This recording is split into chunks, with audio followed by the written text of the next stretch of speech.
Hey everyone, and welcome to Read This Now, the weekly webcast where Brad Gustafson and I share two books that we love and we think you should read when, Brad?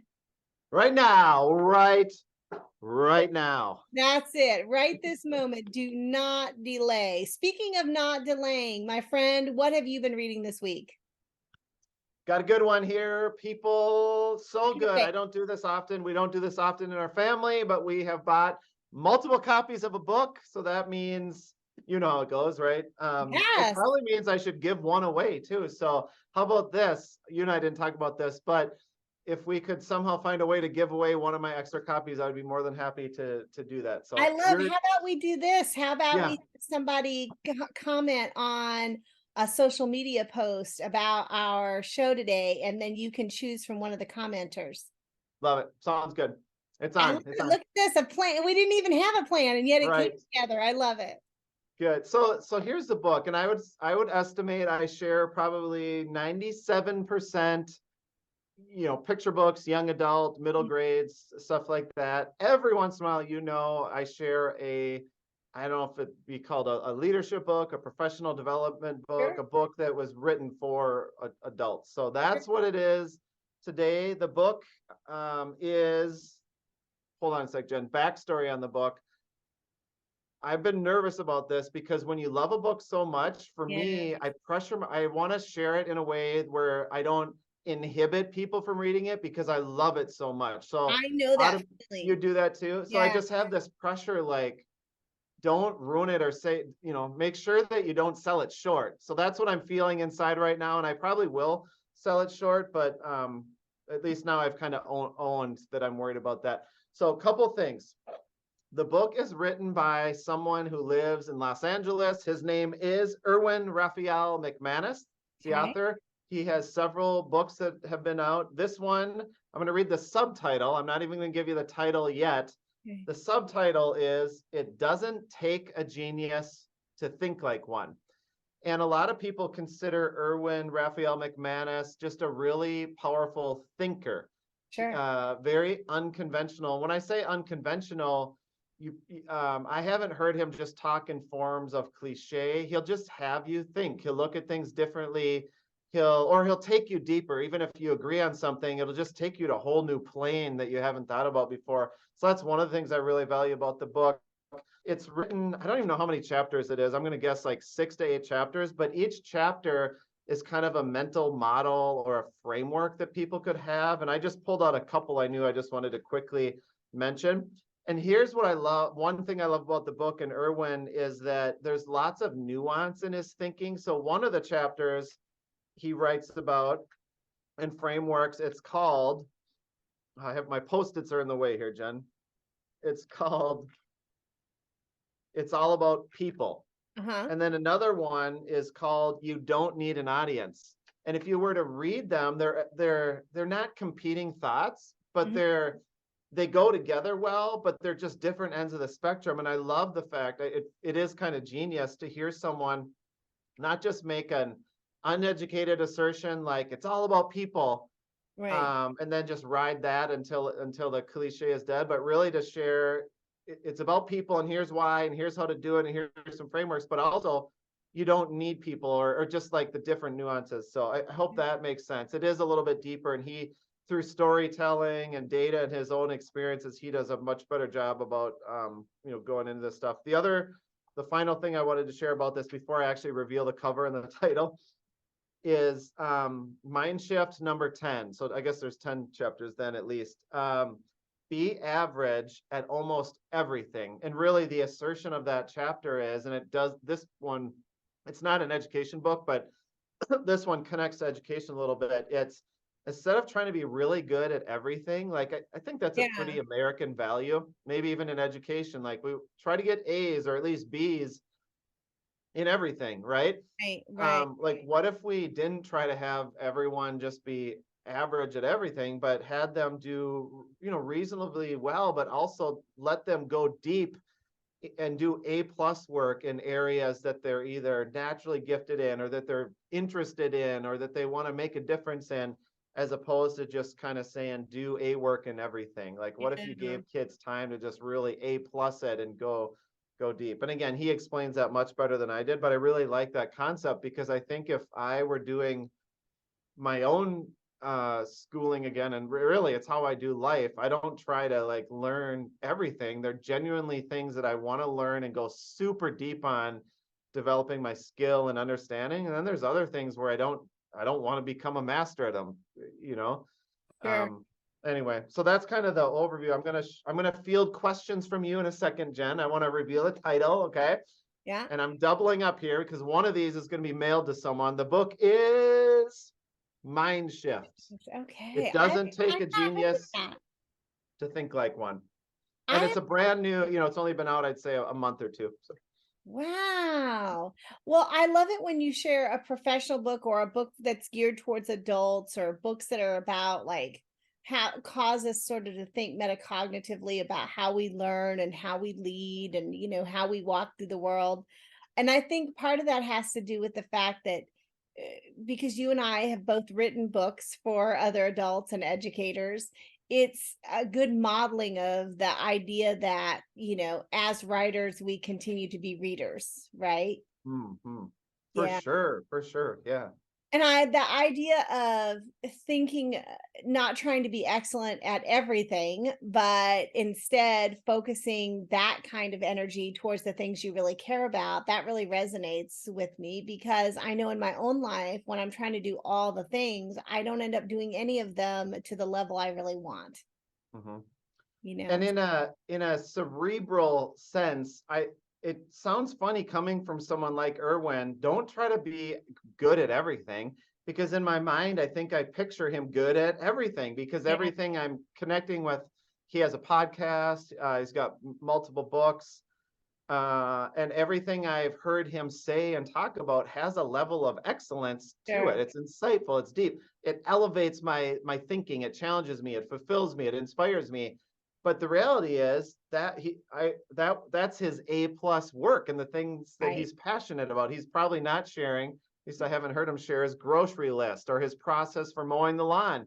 Maybe his right. lawn doesn't look good, I don't know, but I just like the idea that someone that I equate to being just excellent in different areas is sharing these mind shifts and walking us through them on a really deep and personal way. So that is it, Jen. I'm excited to give one of those away. What have you been reading? Okay, so well, first of all, I want to say one other thing about what you were talking about, if I can go back to mind shifts for just a second, real fast, is that because this is something I've been thinking about a lot lately, is that, you know, we're all connected to lots of other people on social media, whatever platforms you may be on.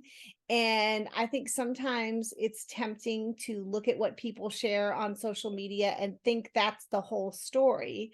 Hmm. And in comparing yourself to the story that they're sharing, that can make us feel as though we're maybe not, our game isn't stepped up high enough, or maybe we're not as talented or as smart or as creative as other people. And what I constantly have to remind myself of is that not everything that happens on social media, that there's lots of stuff that happens before and after those posts that maybe aren't as filtered or as perfect or as pretty or whatever as the things that get posted, right? So the things that most people tend to share their best, but there's a lot of iterations that go into getting to that best. And I think that's an important lesson, having not read the book, an important lesson for me, but I think it's a really important a lesson for kids who I think may compare themselves as they are developing to other things that they see online. And there's an old saying that comparison is the thief of joy. And certainly we live in a world that forces us to compare a lot. So that piece of it really resonated with me. Thanks, Jen, for saying that. And I'll bring this back to, or I'll stay connected to the book. I love how Erwin authentically shares things that are hard, just authentically, maybe that how he's changed or how his thinking is Sure. evolved or just mistakes he's made too to drive home things. So it's not just this picture perfect portrayal. I just appreciate I don't know, vulnerability is the right word, just the honesty of it.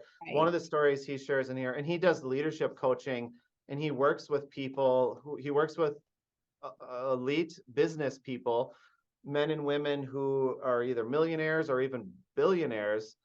And he tells one story, and I probably won't remember it word for word, but something to the effect of he was working with this billionaire, doing some coaching and working at their event, and ended up just having a frank conversation. Initially, the person didn't want to give Erwin the time of the day because he's not a billionaire. But Erwin eventually connected with him, and the person eventually trusted Erwin's input. And Erwin was just able to say, I can tell that you're miserable. What somehow he cut through it. And the person ended up calling him later and trying to get some help from him, but then also saying, I got it, I'll figure it out on my own. And then I think a couple months later, this billionaire is no longer with us and no longer living, just because clearly the person didn't have it on their own. And so anyway, it's those type of it's just interesting. There's just interesting observations and stories about how even billionaires, who some of us might say, gosh, I wish I was a billionaire. Well, what's the mindset and behind the billionaire, and maybe the fallacy or even the mind shift that we should make, just to ensure we're not aspiring for the wrong things. Right. So Wow. Well, it sounds really profound. Thank you for sharing that.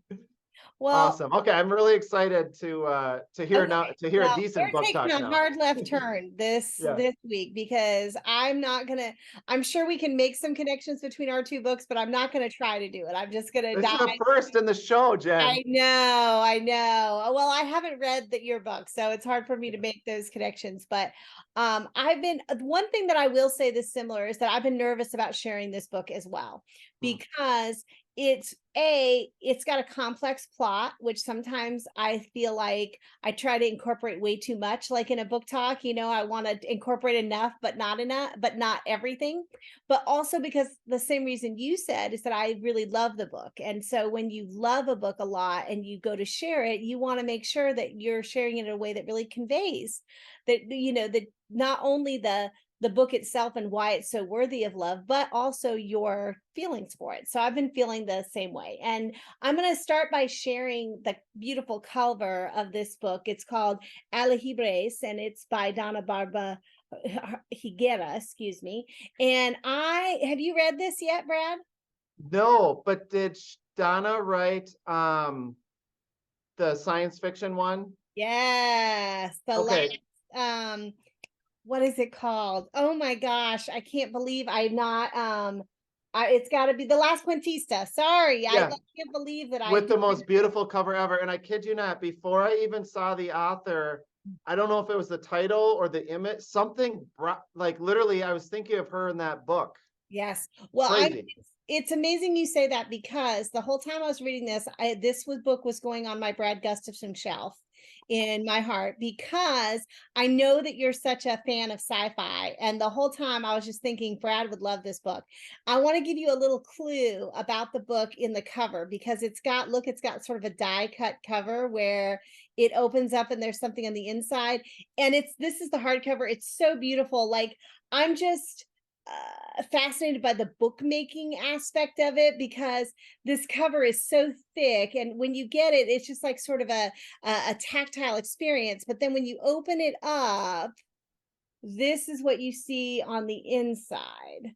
And I want to give you just a second to look at that, and then I'm going to close it and tell you a little bit about the book, and then we'll come back to the cover. Okay, are you ready? All right, so Alebrijes is the story of brother and sister Leandro and Gabby, okay? And they live in a future version of planet Earth, where the planet has been ravaged by disasters. And we don't know why, but we know that there are very few resources left for humans on the Earth. And so that creates a society of sort of the wealthy and the very, very poor, right? Gabby and Leandro are actually immigrants to a place called Pocatello, where they, as immigrants, are being forced to work for the elite class in Pocatello, known as the Pocatellans, okay? And the Pocatellans, they live in luxury, while people like Leandro and Gabby, they live in abject poverty. for example, Leandro and Gabby are one of many, many people who have to work all day picking potatoes for the Pocatelans. And only if they pick enough during the day are they allowed to take even one home for themselves to eat. Okay. So they don't get paid. The only thing they get paid for is a potato or two, but only if they pick enough. If they don't, they starve. Okay. So early on in the book, what happens is Gabby is caught stealing. And Leandro, in order to save his sister, steps up and takes the blame for the theft. And this is a huge deal because in Pocatello, the punishment for stealing is banishment. And this is essentially a death sentence, not only because there's so few resources on the planet for people, but also because Pocatello is surrounded by dangerous creatures. And I'm not going to go into those, but I will tell you that when I was reading about them, I thought about you, Brad, and how that aspect of it you would really dig. And I think a lot of readers would as well. It was pretty fascinating. Okay. So Leandro says, I'm the one who stole, and he takes the blame and is fully prepared to be banished. However, when he's taken into custody, he's given another option. And remember, this is what we got to remember. This is sci-fi, so this is in the future, right? The option is that his mind will be taken out of his body and put into a hummingbird drone and set free. Of course, there's a catch. The catch is that he's supposed to return within a certain period of time, but that he's also supposed to find all of the other people who've been given this option and bring them back to Pocatello. This option of having your mind separated from your body and put into the drone, these drones are known as Alebrijes. And so now Leandro's job is to go find all the Alebrijes and bring them back to Pocatello. Well, he's told that if he does this, then not only will he be set free, but that also he'll be reunited with Gabby and that they will be safe and given all they need to survive. So, of course, that's a no-brainer, right? That's the option he wants to pick. However, once he's set free, things become much more complicated because not only are the other Alebrijes difficult to find, but once he finds them, getting them back to Pocatello is pretty complicated and challenging. But most importantly, for the first time in his life, Leandro has been given a taste of freedom. And that taste not only makes him want to have more of that for himself, but he also wants Gabby to experience freedom. And he wants everyone else who's being oppressed in Pocatello to experience what it's like to be free, which means that his mission and his goals start to change. Alebrijes is a little bit mystery and it's a little bit sci-fi, but it's 100% wonderful. And I think you should read it right now. But I want to go back to this cover just one more time because I don't know if you spotted it before, but once you start reading and you understand about the drones, can you see the little wind-up thing in the back of the owl there? Yes. Yeah, so there's a little clue about how these machines operate, etc. So it's beautiful. Of course, Donna Barba Higuera is an incredible writer. So in addition to the story being like captivating and keeping you on the edge of the seat, the language itself is just absolutely beautiful. And I can't recommend it enough. Jenn, usually after you share a book, I think I want to read that. And I eventually 99% of those books end up on my to be read stack and then read. Every once in a while, there's a book where literally I feel like I need to run away from the computer and just go to a bookstore. Yes. And I'm having that moment again. This sounds so cool. And I'm so thankful to be connected to you because who knows when I would have heard about this book if I didn't know you, Jenn. I'm sure you would have heard about it because I bet it's going to win a couple of awards. It's like really that good. But also I love being connected with you because I love reading books and then knowing which ones I feel like go on the Brad Gustafson shelf. I got a Brad Gustafson shelf in my heart. I'm like, that one goes on it. So it's so much fun to be able to say, this is a book for you, Brad. You got to read it. You got to read it. This is next level. This is I have them in my desk, but I won't walk away. This is a shelf topper book. Like, you know, Yeah. the marquee display. This is how Yeah. I'm feeling about this book that you just Yes. talked about. It's also one of those books I'm going to say just real fast is that, sometimes you read a book where you have to stop and tell someone else about it. Yeah. Like you have to, like, something's happened and you need to text somebody that has read it and be like, oh, I'm at this point and such, and oh my gosh, I can't believe that just happened. It's one of those books that you want to share. So I look forward to when you read it. My dog is real excited too, apparently, about it. You can hear her barking down there. But I look forward to when you read it and I get those texts about it. So Very cool. Awesome. Before we get to the website, don't forget any social media platform, tag me and mention Read This Now and this book. yep. And then I will pick somebody, or maybe, who knows, I might even pick 2 people Woo! and send a book. And then also, if you're looking for other books that Jenn has recommended that are on my shelf now or that I've talked about, you could go to. I had the old website memorized, but now that we're new and improved, I got to practice, Jenn. It's We switched it up and we never did it. readthisnow.net, right? That's it. Read this now. Readthisnow.net, people. How could you forget? That's it. I love it. Thank you, my friend. And thank you to our 3.5 viewers. We'll see you next week. Awesome. Thanks, Jenn. See ya. Bye. Happy reading.